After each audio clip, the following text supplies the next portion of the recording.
Di kaki pegunungan Pamijahan, terselip sebuah desa yang hidup berdampingan dengan alamnya. Mari kenal lebih dekat dengan Desa Cibening, desa yang membentang seluas 346 hektar dan berdiri 560 meter di atas permukaan laut, kerap diselimuti udara sejuk dengan suhu 25 hingga 32 derajat Celcius. Sebagai bagian dari kota hujan, Cibening dibalut rintik hujan lembut sekitar 250 mm dalam satu tahun. Perbukitan dan dataran tinggi yang mendominasi kerap menjadi tempat berbagai tanaman tumbuh dengan riang.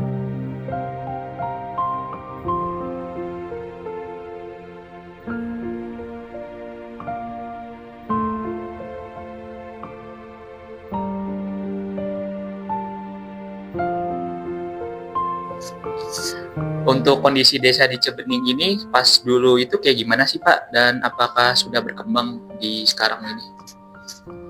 Dulu Desa Cibening ini terkenal dengan wilayah perkampungan dan pedesaan.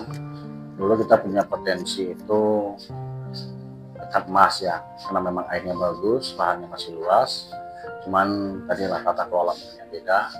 Tapi kalau secara pertumbuhan ekonomi masyarakat jelas sampai dengan hari ini kita lebih baik dari yang dulu. Terus dari pemeringkatan kecamatan juga atau di BPND atau desa, dari Kementerian Desa, kita sekarang hari ini udah masuk kepada desa lagi. Untuk desa ini didirikan sejak tahun berapa dan sudah mulai dibentuknya dari kapan sih Pak? Berdasarkan literaturnya, saya mungkin hanya beberapa tokoh belakang. Desa ini sudah berdiri 1 tahun setelah kemerdekaan 1946, dan itu saya sudah buktikan dengan ada sebuah surat pernyataan jual beli ya pada zaman itu, tepatnya tanggal 19 Agustus ya tahun 1946. Kalau dari desa sendiri ini ada nggak sih gambaran besar atau harapan jangka panjang yang ingin dicapai? Harapan besarnya kita pemerintah desa sebagai ujung tombak ya yang bersentuhan langsung dengan masyarakat. Tentu harapannya sesuai dengan visi misi dari Bapak Kepala Desa, menjadikan Desa Cibening yang maju, mandiri, dan berkeadaban. Maju, mandiri, sejahtera, dan berkeadaban. Tentu dalam menuangkan kemajuan ini kita juga melihat potensi yang ada. Dan kalau dulu tahun-tahun 80-an kita bermain pada sumber daya alam, sekarang barangkali kita ada keterpaduan bagaimana pengelolaan sumber daya alam dan potensi jumlah manusia yang ada di Desa Cibening, karena Desa Cibening ini wilayahnya terpadat nomor 2 penduduknya, tapi kalau dari jarak itu kita terpadat nomor 1 di Kecamatan Pamijahan. Lebih dari 14.000 jiwa mendiami Desa Cibening, terbagi dalam 4 dusun, 9 RW dan juga 39 RT dengan berbagai pencaharian. Di antara mereka, lebih dari 2.600 orang menggantungkan hidup pada tanah yang mereka pijak. Tidak hanya menjadi fondasi sandang, pangan dan juga papan, tetapi juga bagian dari nafas kehidupan desa sejak turun-temurun. Dari tanah-tanah inilah lahir aneka hasil bumi yang menjadi roda desa. Setiap panennya membawa cerita, rasa, dan manfaat bagi keseharian warga. Umbi-umbian menjadi salah satu hasil dari alam yang tumbuh subur di tanah pegunungan. Bicara perihal umbi, sepertinya talas, singkong, dan ubi tampak tidak asing. Di Desa Cibening, ketiganya telah lama menjadi bagian dari meja makan, sumber penghasilan, dan juga tradisi yang mengikat kehidupan. Di RW 2 ini kebanyakan warganya kerja apa sih Pak? Untuk di RW 2 itu umumnya mereka itu petani ya, buruh. Oh, petani buruh ya Pak. Jadi karena memang sudah dari dulu turun-temurun di RW 2 ini mereka para pekerja yang memang bekerja keras, yang buruh.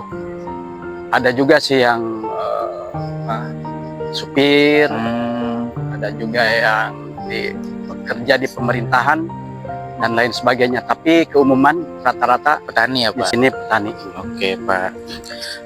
Terus karena di sini banyak petani ya Pak, apa sih Pak yang bikin warga di RW 2 ini selalu menanam umbi-umbian sampai sekarang Pak?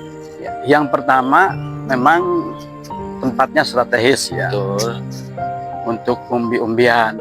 Yang kedua memang mereka itu sudah turun temurun ya, ya dari orang tuanya ya punya lahan, punya kemampuan di bidang pertanian terutama umbi-umbian. Betul. Makanya sampai sekarang itu terus berjalan ya. Jadi kegiatan rutin ya Pak? Jadi aktivitas rutin ya dari dulu sampai sekarang. Itu mungkin.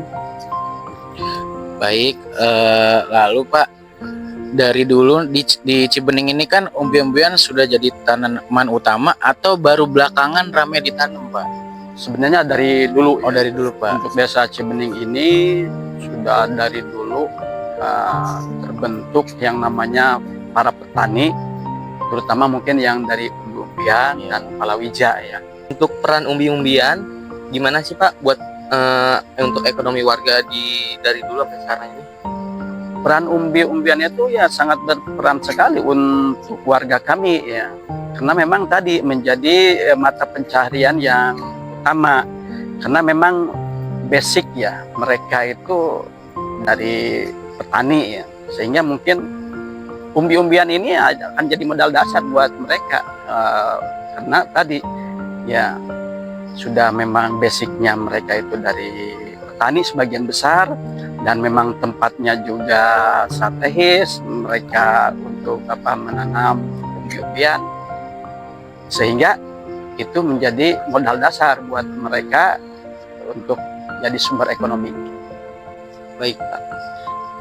Bapak saya mau nanya lagi, jika diberi kesempatan, bantuan atau pelatihan seperti apa yang paling diharapkan petani di RW 2 Pak? Ya, karena memang warga kami adalah mayoritas petani yang lebih cenderung menanam umbi-umbian dan palawija, ya saya berharap pemerintah itu memberikan masukan-masukan, pelatihan-pelatihan yang terkait dengan bagaimana supaya bisa meningkatkan mutu ataupun kualitas dari hasil umbi-umbian tersebut, sehingga pasaran itu semakin besar, ya, sehingga juga akan mempengaruhi dari pendapatan mereka. Seandainya pelatihan-pelatihan itu memang dimunculkan di warga kami. Ya, untuk itu kami berharap pada pemerintah tolong munculkan warga kami supaya diberikan bekal yang kira-kira ada kaitannya dengan semangat untuk bisa mencapai peningkatan mutu dari petani tadi.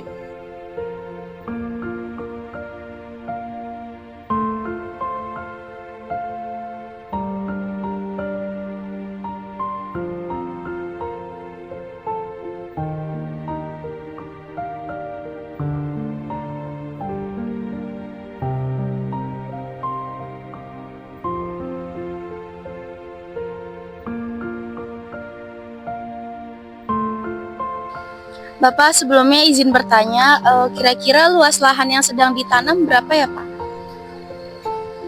Berapa? Sekitar 4.000-an. 4.000 meter. Kalau lama bertanamnya itu kira-kira berapa ya Pak tanamannya? Antara panen ya. Panen Panennya? itu sekitar Siapa yang tidak penasaran dengan kekayaan rasa dari hasil bumi ini?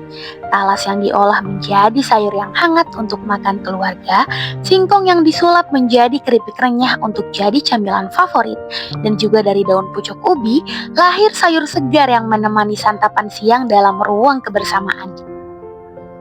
Baik Pak Soleh, di sini aku izin memberikan beberapa pertanyaan ya Pak.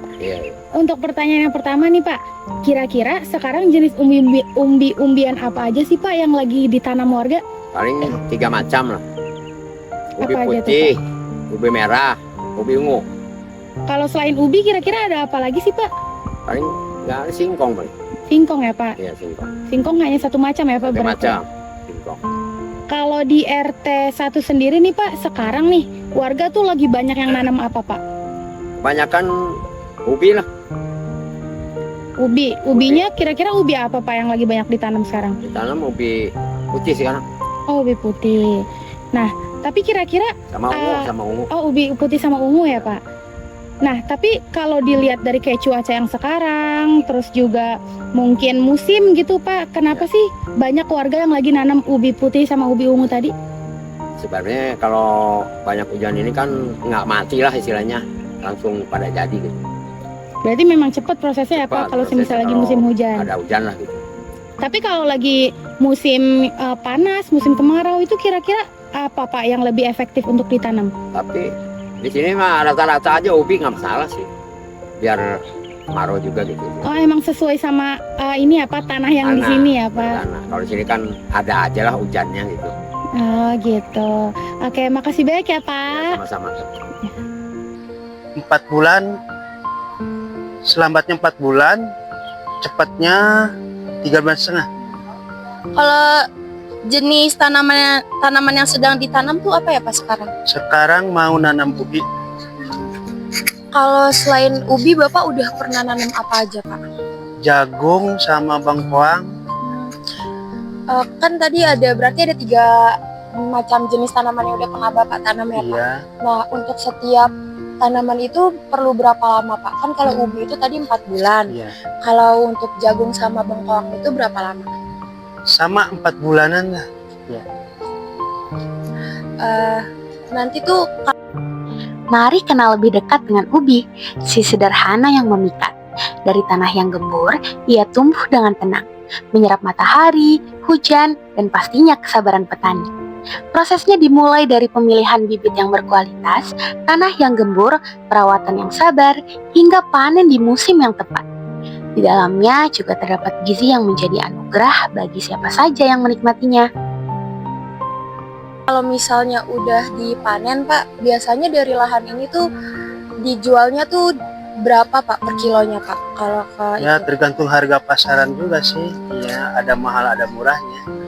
Kalau untuk ubi biasanya rata-rata di kisaran berapa, Pak? Rata-rata kalau ubi 2000, kadang-kadang ya kalau musim sekarang ini 3000 di kebun. 3.000. Iya, Kalau sekarang ini yang mau ditanam ubinya itu kan ada 2 jenis ya Pak, ubi Iya. ungu sama ubi yang yang putih, ubi putih. Sekarang ini mau ditanam ubi apa Pak? ubi putih. Ubi putih. Biasanya kalau misalnya Bapak menanam ubi ya Pak, itu apa sih Pak permasalahannya kalau misalnya selama tanam itu kayak kendalanya? Kendalanya ya busuk, Busuk. Iya.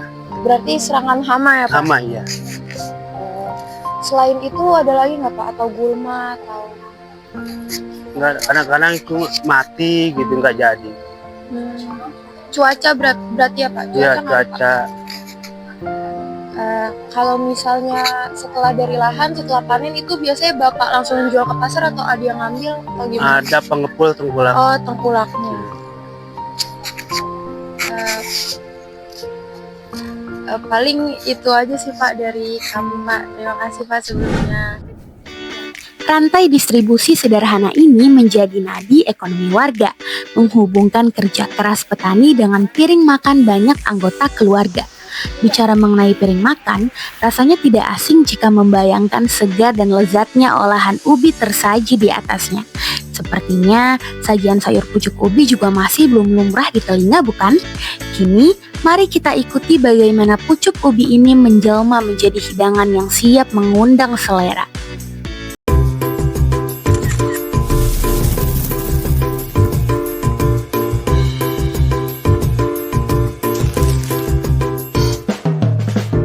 Sekarang kita masak proses pembuatan sayur pucuk ubi yuk, yang segar, mantap, dan bikin porsi nambah nggak cukup sekali.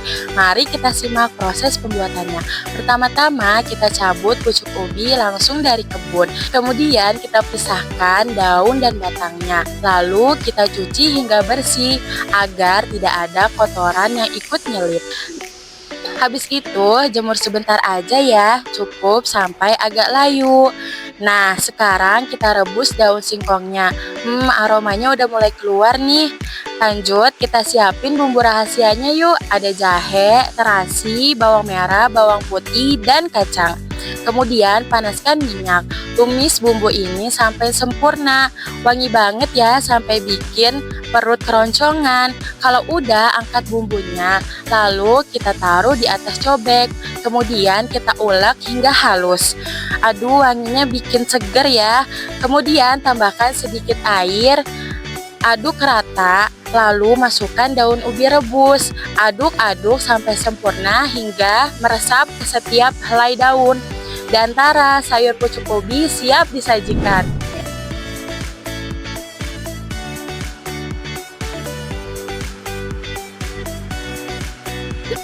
Pucuk ubi yang aromanya menguar lembut kini siap disantap. Di sudut lain dapur, tangan-tangan terampil sudah mulai sibuk dengan bahan berikutnya, yakni talas yang siap menjadi sajian sayur untuk menambah kenangan rasa di setiap meja makan keluarga.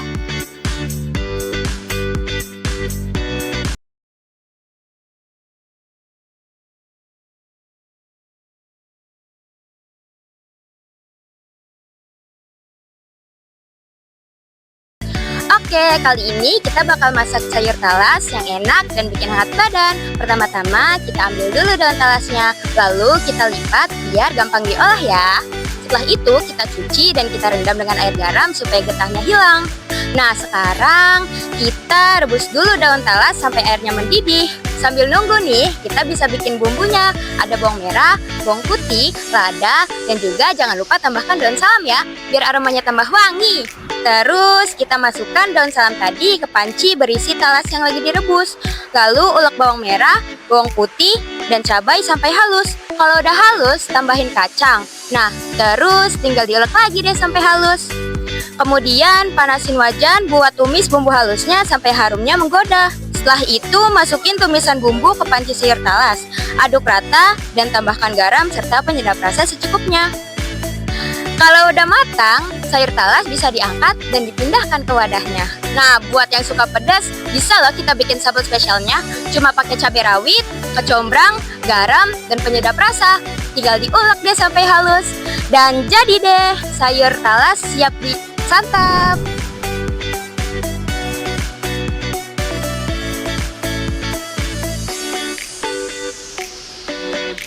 Sayur talas perlahan tersaji di piring dan menebarkan aroma gurih yang memenuhi ruangan. Tak berhenti di sana, aroma mulai bercampur dengan wangi khas singkong yang sedang diproses. Dalam sekejap, singkong tersebut berubah menjadi olahan keripik yang siap menjadi cemilan untuk menambah semarak hari.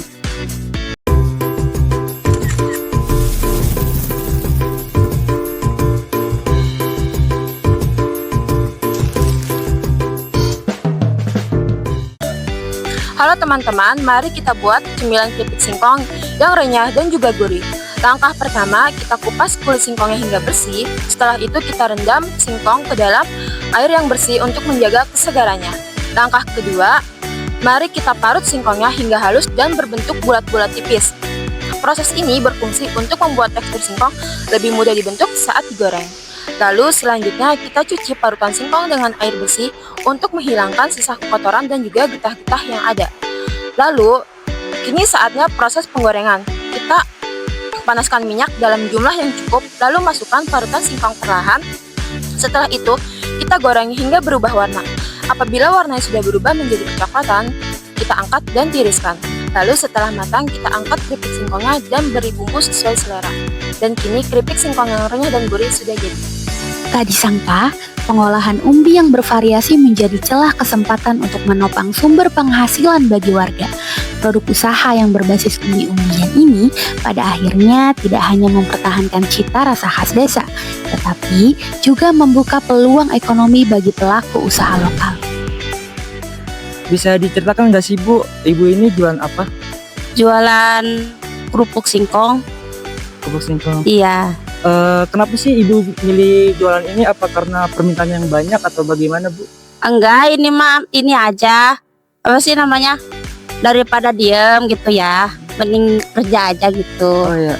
Nah, kalau untuk bahan bakunya itu Ibu tuh beli atau ngambil dari ladang Bu? Ngambil dari ladang. Ngambil dari ladang. Kira-kira penghasilan ibu per bulan itu di kisaran berapa ya, Bu? Nggak per bulan sih, soalnya nggak dihitung bulan-bulan. Oh. Soalnya harian jualannya Harian. gitu, Kalau iya. harian di rata-rata kisaran berapa, Bu? Rata-rata ada 100.000 gitu. Oh, kalau ibu jualan keripik ini sebagai mata pencarian utama atau sampingan, Bu? Sampingan aja. Sampingan aja. Iya. Oke. Ubar kesel dah gitu. Ya. Baik. Kira-kira ada hambatan nggak sih, Bu? Apa hambatan atau tantangan ibu dalam menjual produk Nggak ada ini? sih. Nggak ada, Bu. Nggak ada tantangan apapun. Baik, kira-kira Bu RT ini suka nggak sih konsumsi ubi? Terus kalau semisal suka, kira-kira ubinya itu diolah jadi apa? Suka dong, biasa ubi itu dimasak kue, dimasak sayur bisa. Kalau kue itu dimasak dari kue ubi, bola-bola, bikin kue talam ubi juga bisa. Kalau dari sayur itu kan bisa pakai sayur katuk gitu ya, bisa juga diperbungsi juga ya, ubi juga. Terus kalau semisal jenis ubi yang paling enak gitu untuk dikonsumsi, kira-kira jenis ubi yang seperti apa sih, Bu? Ada bermacam-macam, ubi ungu, ubi kuning, gitu. Nah, kalau dari pengolahan ubi yang tadi udah Ibu sebutin, kira-kira Ibu lebih suka bikin atau beli? Saya sering ada yang jualan yang lewat ya. Kalau saya kan udah punya kebun, udah punya lahan, jadi beli gitu. Konsumsinya dari beli aja ke yang jualan gitu. Kalau di Desa Cibeneng ini kira-kira ada nggak sih, Bu, yang jualan olahan ubi gitu? Ada. Ada gitu ya, berarti bisa nanti kita ikut promosiin gitu ya, Bu ya? Ya. Kalau untuk di lahan Umi sendiri tuh Umi lagi nanam jenis ubi apa sih? Sekarang ubi ungu, ubi merah, ubi putih. Oke, kalau misalnya selama Umi nanam tuh biasanya ada kendala apa sih Umi? Kayak misalnya cuaca atau kayak gimana gitu? Oh iya, ada waktu kemarin tuh bulan kemarin lagi jelek tuh, murah. Masa itunya ubi tuh ya banyak pada busuk gitu, Banyak sampai nggak laku. Tuh lagi jelek kemarin mah. Makanya terus sekarang dinanam lagi, mudah-mudahan aja yang sekarang mah ya biar sambilnya biar sehat gitu. Oh, kalau yang sekarang itu udah nanam berapa bulan Umi? Kalau Sekarang baru 3 bulan. Oh, baru 3 bulan. 3 bulan. Ya 3 bulan. Terus juga kalau misalnya hasil tanamnya tuh biasanya ada berapa kilo sih Umi, atau berapa ton atau berapa kuintal? Oh, gimana bagus-bagusnya gitu. Ada nggak nyampe seton kemarin mah. Sekarang lagi ubinya lagi murah, lagi jelek gitu, kabilnya kurang bagus gitu. Cuman 5 kintal gitu, 7 kintal gitu. Nggak nyampe seton nggak gitu. Ya. Kalau misalnya Umi jual ke pasar tuh biasanya berapa sih Umi per kilonya? Kalau dari petani ada 2,5. Gimana itunya aja. Ya kalau kecer kan 5.000 ya. Kalau di petani mah cuman 2.000, 2,5 gitu. Iya. Kira-kira di kebun Maji itu biasanya ditanamin apa aja sih, Maji? Tanamin ubi, selain ubi, singkong, jagung. Ubi, singkong, jagung. Yang Iya. paling sering berarti ubi ya? Ubi. Nah, kalau dari keseluruhan kebun Maji tuh kira-kira yang ngelola tuh berapa orang sih, Maji? Ada 8 orang. Ada 8 orang Iya. yang ngelola itu udah termasuk sama kuli-kulinya apa itu cuma yang ngelola? Yang ngelola aja. Yang ngelola aja, berarti ada kuli-kulinya lagi Ada. ya, Maji. Nah, berarti nanti dari keseluruhan hasil panennya di kebun Maji itu kira-kira hasilnya langsung dikirim kemana tuh, Maji? Langsung ke pasar. Langsung dijual ke pasar Iya, ya, langsung berarti? dijual ke pasar. Tuh, Jadi nggak ada kete gitu, nggak ada, itu langsung dari langsung diangkat ke pasar. langsung diangkat ke pasar. Tapi kalau dari hasil panennya Maji, ada nggak sih yang langsung Maji bawa ke rumah gitu? Ada juga sih. Paling kita bawa paling sekarung gitu. Itu buat dikonsumsi? Buat dikonsumsi, terusnya buat dibikin keripik, dibikin kue gitu, Neng. Kira-kira yang dibikin keripik itu apa, Maji, biasanya? Singkong, ubi. Singkong sama ubi itu ya? Iya. Pada akhirnya, Desa Cibening bukan hanya sekedar hamparan lahan subur di kaki pegunungan, tetapi ia adalah rumah bagi ribuan hati yang berdenyut bersama alamnya. Setiap hasil panennya menjadi bukti bahwa tanah ini tidak hanya memberi sekedar pangan, tetapi juga memberi identitas, kebanggaan, dan juga masa depan. Dengan itu, setiap langkah di Jalan Cibening dan setiap sapaan hangat warganya menjadi undangan untuk percaya bahwa ketika alam, kerja keras, dan juga kebersamaan bersatu, maka desa ini akan selalu punya cerita indah untuk diceritakan, serta masa depan yang layak untuk dibanggakan.